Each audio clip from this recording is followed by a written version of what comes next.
life.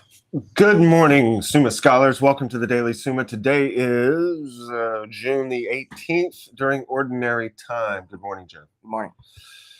We've had some setbacks. We're starting late. I want to get to Mass, so I'm zipping through this page. I may say something about mercy and justice later. Okay. To liberality, insofar as perfection given to things by God expel defects, it belongs to mercy. Going to reply to objection 1 for article 3 of question 21 at the top of 239. This argument is based on mercy, regarded as an affection or passion. Again, toggling forth between human and divine perspectives. Larry's question is about human perspective. Reply to objection 2. God acts mercifully, not indeed by going against his justice, but by doing something more than justice. Thus, a man who pays another 200 pieces of money, though owing him only 100, does nothing against justice, but acts liberally or mercifully. The case is the same with one who pardons an offense committed against him, for in remitting it, he may be said to bestow a gift. Hence, the apostle calls remission a forgiving. Forgive one another as Christ has forgiven you. Hence, it is clear that mercy does not destroy justice, but in a sense is the fullness thereof, and thus it is said, mercy exalteth over judgment. Remember, he's talking about God is completely free to forgive a person who's offended him. But what about when we offend each other? That is why there is still need for a cleansing and a purgation and a purgatory and all those things. Article 4, whether in every work of God there are mercy and justice. Whether in every work of God there are mercy and justice. Objection 1 from Larry. It seems that not in every work of God are mercy and justice, for some works of God are attributed to mercy as the justification of the ungodly, and others to justice as the damnation of the wicked. Hence it is said, judgment without mercy to him that hath done mercy. Judgment without mercy to him that hath not done mercy. Therefore, not in every work of God do mercy and justice appear. Pretty good one, Larry. Mm-hmm.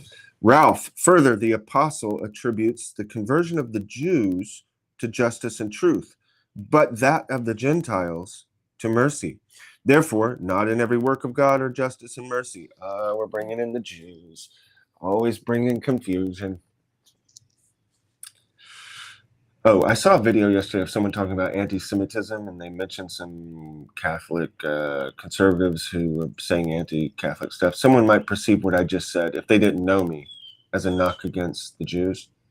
Yeah. But if you've watched the video, you know that that's ridiculous. But it just shows how if somebody wants you watching now, if you really, really want to, bad enough, you can turn everything negative. That's your special power as a human. And many of you do that all the time in your daily lives. So do I. Just be aware of it. You're always taking something, blowing it out of proportion, putting your own stuff upon it, and then judging it, and then throwing it on your neighbor like a big bucket full of slop. Objection 3. Further, many just persons are afflicted in this world, which is unjust. Therefore, not in every work of God are there justice and mercy. The old problem of evil. I mean, could you be more obvious? Shimon is just goes to the problem of evil. All right, Reuben. Further, it is the part of justice. I mean, I'm joking. We're drilling deeper into the problem of evil under this particular aspect so that we can gaze at our beloved's hands and contemplate how God works in the universe. You have to explain humor to people. That's also something I've realized. And then they'll say that's not funny anymore because you explained it, which is funny because they need it explained. Objection 4. Further, it is the part of justice to pay what is due, but of mercy to relieve misery. Thus, both justice and mercy presuppose something in their works, whereas creation presupposes nothing. Therefore, in creation, neither mercy nor justice is found. Wow, he's just going straight naturalist here. He's like, let's just take the naturalist perspective that everything is just inert matter and we can't talk about justice or mercy. I guess Locke and Hume are going to come into this now. They're on the boat suddenly. Okay, on the contrary, it is said, all the ways of the Lord are mercy and truth. That's pretty good. I answer that mercy and truth are necessarily found in all God's works. If mercy be taken to mean the removal of any kind of defect, not every defect, however, can properly be called a misery, but only defect in a rational nature whose lot is to be happy, for misery as opposed to happiness. For this necessity there is a reason, because since a debt paid according to the divine justice is one due either to God or to some other creature, neither the one nor the other can be lacking in any of the works of God, because God can do nothing that is not in accord with his wisdom and goodness. And it is in this sense, as we have said, that anything is due to God. There's a lot there, but I don't have time. I want to go to Mass. What can I say that's super quick? What was the thing? Oh, Turning of the Page, sponsored by craigkinsey.locals.com. Go to craigkinsey.locals.com and sign up, and also like this video, I suppose. For this necessity, there is a reason, since a debt paid according to divine justice is not. Oh, misery. Remember what we said yesterday about the womb. The word mercy, rachamon, in Hebrew has as a root rechem, which means a womb. The mother is fulfilling a lack. The little, what do you call it when the egg is first inseminated? The little beginning egg lacks many things. And the mother's consuming, the mother's eating, the mother's being willingness to carry, the morning sickness, all the suffering she goes through, the misery that she goes through is for the sake of the child and filling up a lack within that child. So that is a mercy. And something that Peter Kreeft says regarding mercy and justice, that mercy is more primordial. It's very interesting that he uses the word primordial. That justice has to do with what someone deserves. Mercy does not. I would like to remind you of what I said before about the scripture saying the heavens declare the justice of God, and justice being right order. So nothing would be in the concept, in the way of looking at justice of the heavens. We're not saying that Mars owes something to Venus, or that the Andromeda system owes something to the moons of Jupiter. We're saying that everything is in right order. If you take justice in that sense, then there is nothing owed. There is, once it collapses into our world, into Malchus, in which there's confusion and free will. But everything is still ordered towards right order, and that itself is mercy. Okay. Likewise, whatever is done by him is in created things. I didn't say that quite perfectly. The mercy is the fulfillment of that primordial vision of the deity, which is in mercy and is also justice. Everything is one in God. Maybe that's better. Likewise, whatever is done by him in created things is done according to proper order and proportion, wherein consists the idea of justice. Thus, justice must exist in all God's works. Now, he talked about right order, proper order. So I'm saying with the stars, the heavens. Now, the work of divine justice always presupposes the work of mercy and is founded thereupon. For nothing is due to creatures except for something pre-existing in them or foreknown, primordial in God. Again, if this is due to a creature, it must be due on account of something that precedes. And since we cannot go on to infinity, we must come to something that depends only on the goodness of the divine will, which is the ultimate end.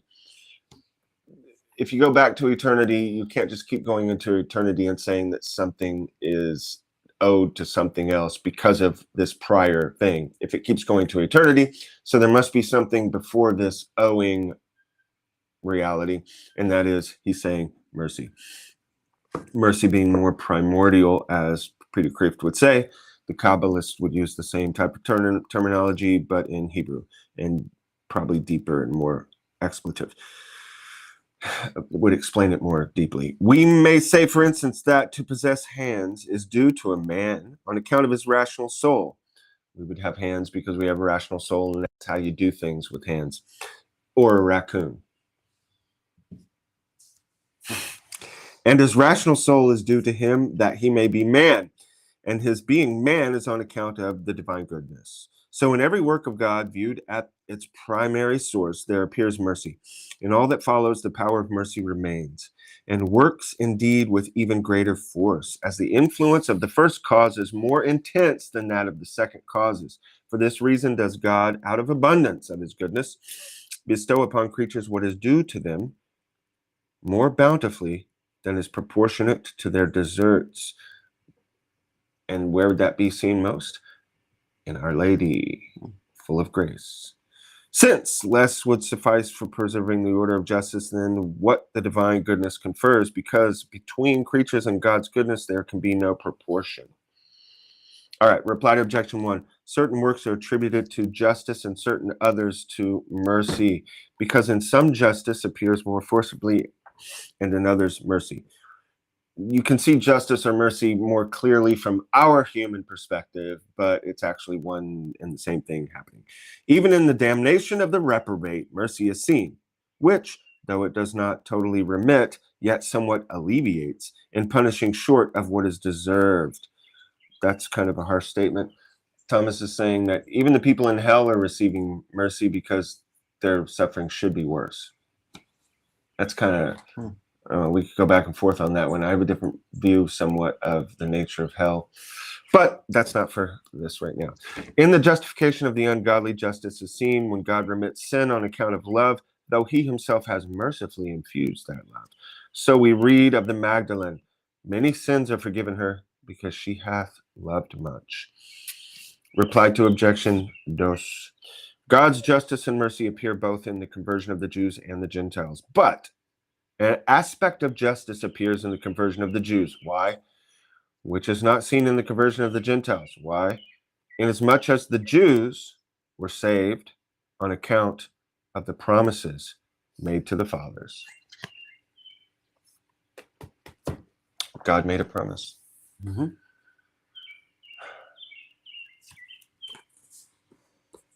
They also received Torah, which they did not.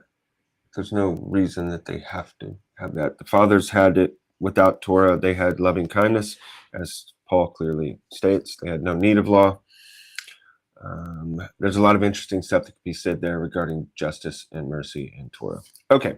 Reply to objection 3. Justice and mercy appear in the punishment of the just in this world, since by afflictions, lesser faults are cleansed in them.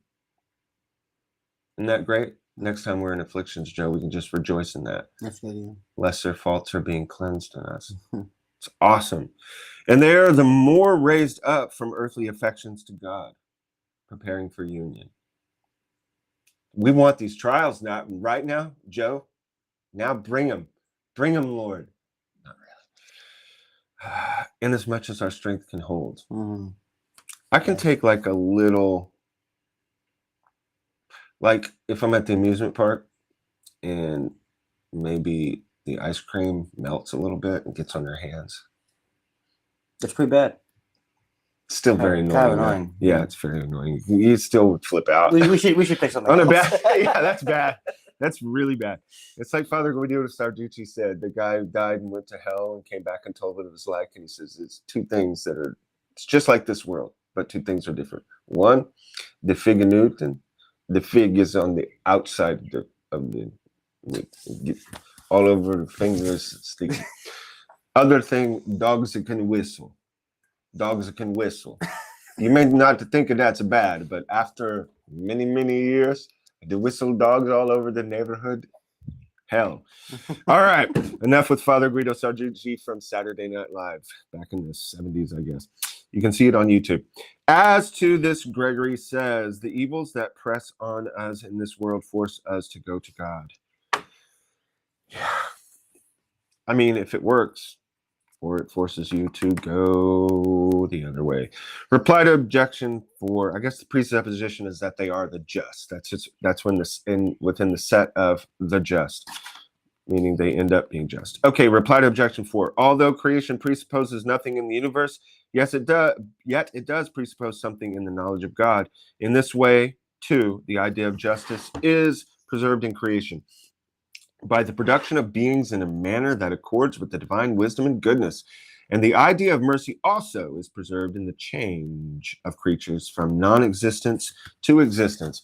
All right, now I'm finishing that page, even though it's 2 pages. Wait, why are we doing 2 pages? You can't do 2 pages in one day because retroactively we're making up for Monday. This is Straw, everybody. Have a good day. See you tomorrow. All right.